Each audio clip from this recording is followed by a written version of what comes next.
It's not how you start, it's how you finish. Have you ever started something that you've never finished?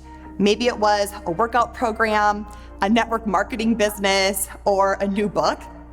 Let's take, for example, two different men who started their careers very differently, but also finished their careers very differently.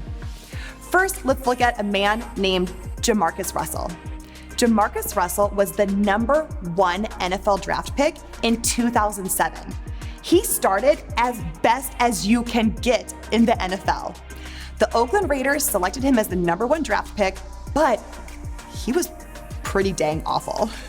In fact, there's even a story that the Oakland Raiders gave him a blank DVD that they said was full of film and plays.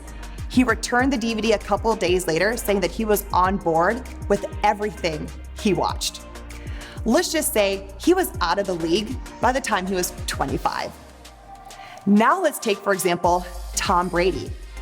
Tom Brady was drafted number 199 in the NFL. I did not even know that they drafted that high until I started preparing for this video. So he started not in a very good way. But how did Tom Brady finish? He's gonna finish as the GOAT. So it's not how you start, it's how you finish. Because if you think about it, how you finish this year is going to be how you enter the new year. Think of it this way. Let's say you have a $100 bill in your pocket. If you leave a room, you will enter the next room with $100 in your pocket.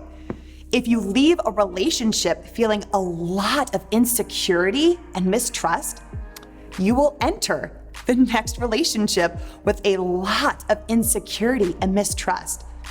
So looking at this year, if you leave 2020 feeling angry, you will enter the next year feeling angry. If you leave 2020 feeling cheated and defeated, you will enter the next year feeling cheated and defeated. It's not how you start, it's how you finish.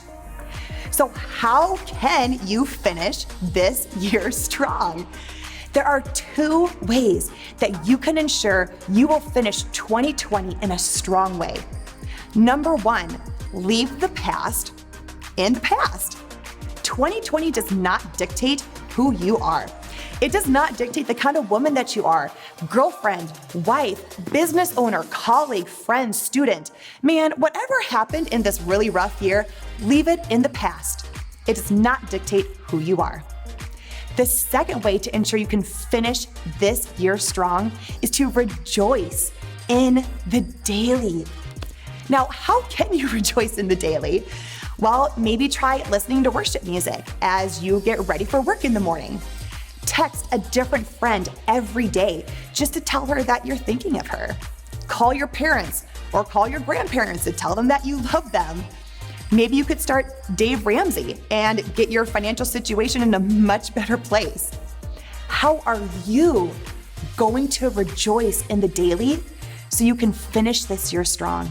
Because I'll tell you what, ladies, your miracle is not found in some huge life-changing event.